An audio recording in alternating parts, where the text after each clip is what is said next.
Good morning, everyone. In the last class, we have completed our second lesson of geography, that was agriculture. पिछली class में हमने अपना lesson complete किया agriculture, in which we have discussed about different type of agriculture, how Indian economy is dependent on agriculture, what are the problems faced by our farmers, and what are the policies adopted by our government, or what are the changes done by our government in the form of institutional and technological to reform our agriculture. What were the effects of green revolution? What was the effect of globalization on Indian agriculture?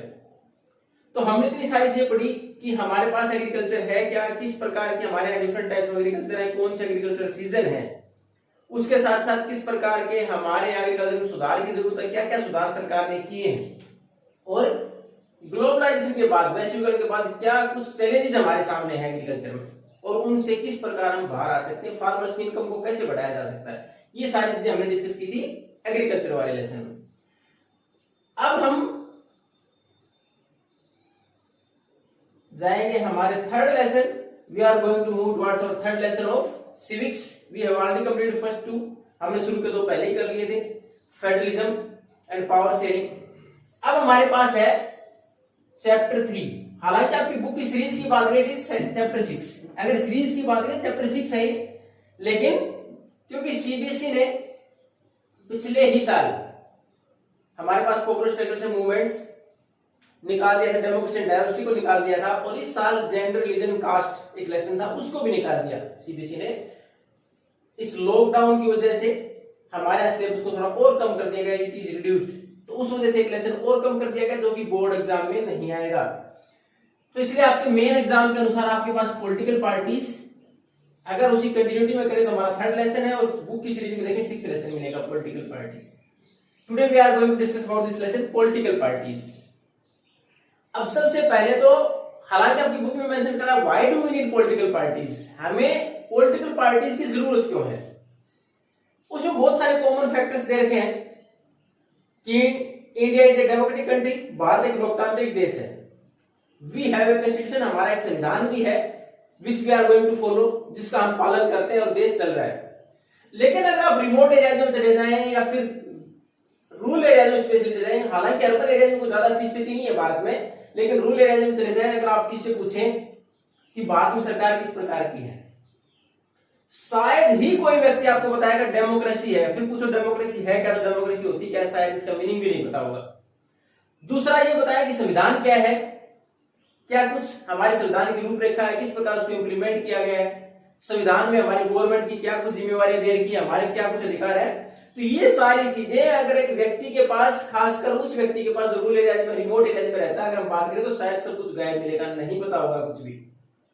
लेकिन एक चीज, आप कहीं भी जाके पूछें, भारत के किसी भी कोने में जाके पूछें और बोले कि do you know something about political parties, क्या पॉलिटिकल पार्टीज के बारे में जानते हैं, तो हर कोई व्यक्ति अपने विचार व्यक्त करने लग जाएगा।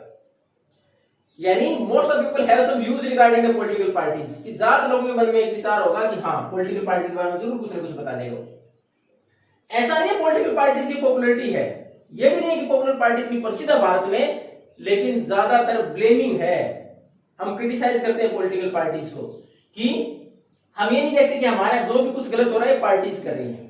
यानी डेमोक्रेसी की व्यवस्था की कोई कमी नहीं है, संविधान की कोई कमी नहीं है, कमी किसकी है, पॉलिटिकल पार्टीज की।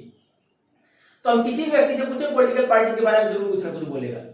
यानी बीजेपी है तो जो भी कोई व्यक्ति जो उसके खिलाफ उसके बारे में आलोचना करेगा, बीजेपी ने जाति के नाम पर, धर्म के नाम पर समाज को बांट दिया, फिर एक ही एजेंडे को लेकर चल रही है हिंदुत्व को, बाकी लोगों को इग्नोर किया जा रहा है, माइनॉरिटीज के साथ कुछ गलत हो रहा है, इस प्रकार की हमारे यहाँ बीजेपी के खिलाफ आपको बहुत सारी चीज सुनने को मिल जाएंगी। ये राम मंदिर की क्या जरूरत थी, हॉस्पिटल और स्कूल क्यों नहीं बनाए, तो ये सारे हम एक आलोचना की बात करें। उसी प्रकार कांग्रेस, अगर कहीं जाए कि कांग्रेस ने देश का बेड़ा गर्क कर दिया, एक ही परिवार से शासक बनते यानी प्रधानमंत्री बनते हुए आए हैं, करप्शन बहुत ज्यादा रहा है, तो हमारे पास किसी व्यक्ति के पास जाए तो किसको ब्लेम करेगा, पॉलिटिकल पार्टीज को। ये पॉलिटिकल पार्टीज ने इस प्रकार शासन किया, देश के साथ ये अच्छा किया, ये खराब किया। पॉलिटिकल पार्टीज के बारे में सब अपने व्यूज बता देंगे। तो हमारे यहाँ कॉमन जो चीज है किसी भी लोकतंत्र में, खासकर भारत की अगर बात करें, जहां लिटरेसी रेट 75-76 के आसपास हो, 24% तो जानते ही नहीं लिखना पढ़ना, तो उस देश में अगर हम डेमोक्रेसी की बात करें तो भी शायद लोगों को जानकारी नहीं होगी, कॉन्स्टिट्यूशन की बात करें, संविधान के बारे में लोग नहीं जानते होंगे, लेकिन पॉलिटिकल पार्टीज के बारे में प्रत्येक व्यक्ति कुछ न कुछ अपने विचार जरूर बता देता है। तो हमारे सामने सबसे बड़ा कि पॉलिटिकल पार्टीज क्यों जरूरी है, इस प्रकार ही आगे कैसे आगे। लेकिन उससे पहले हम ये तो पता करें what do by political parties, political parties है क्या है, कैसे काम करती है, तब तो पता चलेगा कि इनकी जरूरत क्यों है। तो सबसे पहले डेफिनेशन पॉलिटिकल पार्टीज की, अगर आपकी बुक को एज इट इज रेफर करें तो उसमें साफ साफ लिखा हुआ political party group of people who come together to fight election and to hold power, कि एक लोगों का समूह है जो एक साथ इकट्ठे होते हैं, यानी एक पार्टी में जो मेंबर है एक साथ इकट्ठे होते हैं, किस लिए, चुनाव लड़के और सरकार बनाने के लिए, यानी पावर में आने के लिए। तो पॉलिटिकल पार्टीज का एक ग्रुप ऑफ पीपल, लोगों का एक समूह है, who come together to contest election, चुनाव लड़ने के लिए एक साथ आते हैं, एंड टू होल्ड पावर, उसके बाद सरकार चलाने के लिए साथ आते हैं। उसमें दूसरी चीज एक और है, इसमें एक और चीज अगर ऐड करना चाहें तो they agree on a similar ideology, वो किसी न किसी एक आदर्श के ऊपर, एक पॉलिसीज एंड प्रोग्राम्स के ऊपर सहमत होते हैं। जो भी मेंबर होंगे उस पार्टी की पॉलिसी और प्रोग्राम में सहमत होंगे, नहीं होंगे तो चले जाएं। नहीं तो एक आइडिया होता है कि हम इस प्रकार इस पॉलिसी और प्रोग्राम को इम्प्लीमेंट करेंगे और ये हमारे देश में इस पार्टी की नीतियां, तो उस पार्टी की नीतियों से सहमत होने वाले उस पार्टी के साथ जुड़ जाएंगे।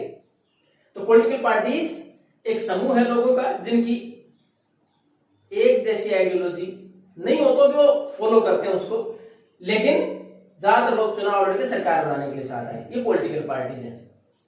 अब पॉलिटिकल पार्टीज में एक वर्ड आपकी इस बुक में आया पार्टीशनशिप, कि हमारे यहाँ पॉलिटिकल पार्टीज बनने के बाद हम इस प्रकार सपोर्ट करते हैं, there is a condition of partisanship. और पार्टीशनशिप क्या है,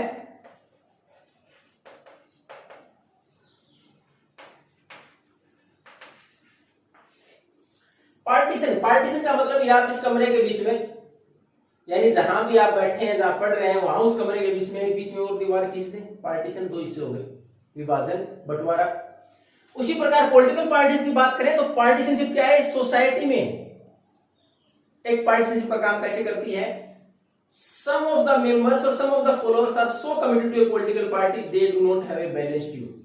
हमारे बहुत सारे लोग क्या होते हैं, एक ही पार्टी में इतनी कमिटमेंट होती है, वो चाहे अच्छा करे या खराब करे, दे हैव टू जस्टिफाई, वो उसको जस्टिफाई ही करेंगे, सरकार ने ये इस पार्टी ने अच्छा किया है, यानी वो पूरी तरह कमिटेड है उस पॉलिटिकल पार्टी को, बैलेंस व्यू, संतुलित विचार नहीं रख पाएंगे, यानी खराब किया उसको खराब नहीं बोल सकते, वो उसको भी जस्टिफाई करके अच्छा बताने का प्रयास करेंगे, अच्छा है वो तो है ही। तो ये पार्टीशनशिप क्या होती है, किसी एक पार्टी के प्रति हमारी कमिटमेंट जो किसी भी कंडीशन में हमें बैलेंस नहीं रख पाती, हमें बैलेंस व्यू नहीं दे पाती कि हमारी पार्टी में कुछ कमियां भी हैं, चीजें नहीं बता पाती, क्योंकि उसकी कमिटमेंट ऐसी है कि उसके प्रति अच्छा ही भाव रखते हैं, वो अच्छी चीजें बताएंगे।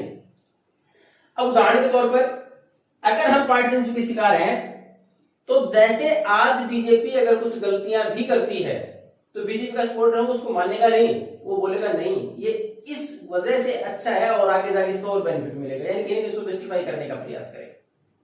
उसी प्रकार कांग्रेस का समर्थक है वो कहीं भी नहीं मानेगा कि इतना सारा जो भी करप्शन रहा है, फिर ये हमारे पास जो परिवारवाद की, ये डायनेस्टिक सेक्शन बोलते हैं इसको, वो जो व्यवस्था रही वो गलत थी, वो बोलेंगे कहीं ना कहीं लोगों ने तो चुन के उनको नेता तो आगे पहले कर दिया था, फिर लोगों ने चुना है तो लोकतंत्र ही। तो ये सारी चीजें क्या पार्टीशनशिप है, यानी एक पार्टी के प्रति, एक विचार के प्रति कमिटमेंट, एक आइडियोलॉजी के प्रति कमिटमेंट, जिसकी वजह से हम बैलेंस व्यू नहीं रख पाते, यानी खराब चीज की आलोचना नहीं रख पाते, सही की तो तारीफ करना ही है, ये है पार्टीशनशिप।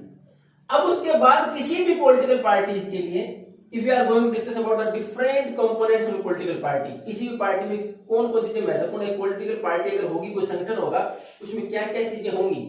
सबसे पहले तो किसी पॉलिटिकल पार्टी का एक लीडर होगा, जैसे बीजेपी की बात नरेंद्र मोदी, हालांकि कांग्रेस में आजकल पता नहीं कौन है।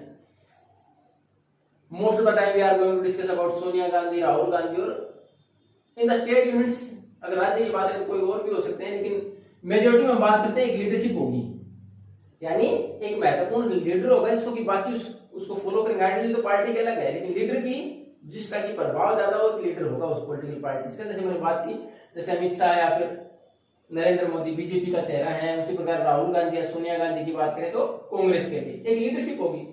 उसके बाद होंगे एक्टिव मेंबर्स। अगर एक्टिव मेंबर्स की बात करें तो आप देखते हो during the elections some people come to your home और even in the street whenever we going to meet them और specially to the voters, not to you. हम तो छोटे हैं लेकिन ज्यादातर जो वोटर्स हैं 18 साल से ऊपर उनके साथ जो मिलते हैं, they are going to convince them about the policies of their political party. तो मेंबर्स कौन से होते हैं? जो उसके सदस्य हैं उस पॉलिटिकल पार्टीज के, और वो कन्विंस करते हैं दूसरे लोगों को कि आप इस पार्टी को वोट करें। क्यों करें? उसका कारण बताते हैं कि हम इस प्रकार अच्छा करेंगे और हमने इस प्रकार पीछे अच्छा किया है। वो है पॉलिटिकल पार्टीज के मेंबर। यानी दूसरे इसके कौन से होंगे? एक्टिव मेंबर्स, जो लगातार पार्टी के लिए काम करते हैं।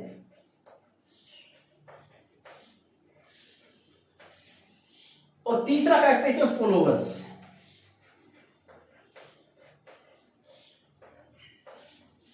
ये सरकार बनाते ही है। फिर ये अल्टीमेटली जिस पार्टी की नीतियों को, जिस पार्टी को फॉलो करेंगे, इसकी पॉलिसी प्रोग्राम उसको पसंद आएंगे, उसको फॉलो करते हैं। हर पार्टी में होता है, उसके कुछ फॉलोवर्स होते हैं। यानी वो एक्टिवली हर जगह, कोई जरूरी नहीं कि पार्टी का प्रचार प्रसार करें, लेकिन पार्टी के साथ जुड़े होते हैं, उस पार्टी के लिए वोटिंग करते हैं। तो हमारे पास सबसे पहले लीडरशिप, लीडर कौन होगा? उसके बाद एक्टिव मेंबर्स, जो पार्टी की नीतियों को हर जगह स्प्रेड करने का काम करते हैं। और ultimately followers who follow the party policies, programs etcetera, और वोट अकॉर्डिंगली, उसके अनुसार वोट करते हैं। ये थी तीन महत्वपूर्ण चीजें इसमें। अब हमारे पास आता है what are the functions of political party. चलो हमने पॉलिटिकल पार्टी की हमने डेफिनेशन पढ़ ली, पॉलिटिकल पार्टी है क्या। उसके बाद हमने उसमें क्या क्या तीन महत्वपूर्ण कंपोनेंट वो पढ़ लिए। एक पार्टी सिर्फ वर्ड देखा था कि है क्या, आपकी बुक में था कि किसी कमिटमेंट एक पॉलिटिकल पार्टी आइडियोलॉजी के प्रति, एक बैलेंस व्यू नहीं रख पाते हम। अब हमारे पास के फंक्शंस आते हैं कि पॉलिटिकल पार्टीज करती क्या है। अगर हम फंक्शंस की बात करें पॉलिटिकल पार्टीज की, तो देखो सबसे पहले हमने शुरुआत ही की थी कि पॉलिटिकल पार्टी एक समूह है लोगों का, किस लिए साथ आते हैं? चुनाव लड़ने के लिए और होल्ड पावर। तो सबसे पहला चुनाव लड़ना, सबसे पहला तो काम हो गया to fight election.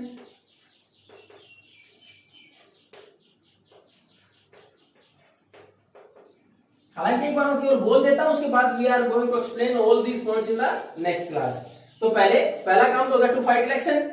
Second, to publish their policy program in front of the public, लोगों के सामने अपनी पॉलिसी प्रोग्राम बताएं। तीसरा, टू रन द गवर्नमेंट और टू मेक द लॉज। सबसे पहले लोग की कानून बनाने में महत्वपूर्ण भूमिका निभाती है political party. To run the government, सरकार चलाती है। अगर चुनाव हार जाए then work as a opposition, विपक्ष का काम करती है। देन शेप पब्लिक ओपिनियन, लोगों की राय बनाती क्या अच्छा है क्या खराब है। और to take them to the welfare schemes of the government और टू द गवर्नमेंट मशीनरी, कि हमारी व्यवस्था कैसे, उसके अनुसार कैसे उसका बेनिफिट ले सकते हैं, उस तक के पॉलिटिकल पार्टीज लोगों को पहुंचाने का काम करती हैं। और ये सारे पॉइंट जो 6 या 7 पॉइंट है हमारे, we are going to explain in the next class. Till that time just go through the lesson. If you have to ask anything then you can ask. Thank you and have a nice day.